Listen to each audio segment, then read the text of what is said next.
এ আমাদের আইব আলী ভাই আসুন ঠিক আছে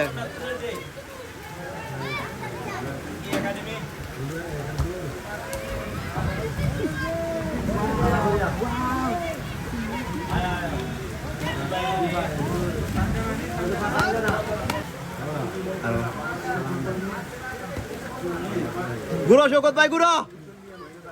গুড়ো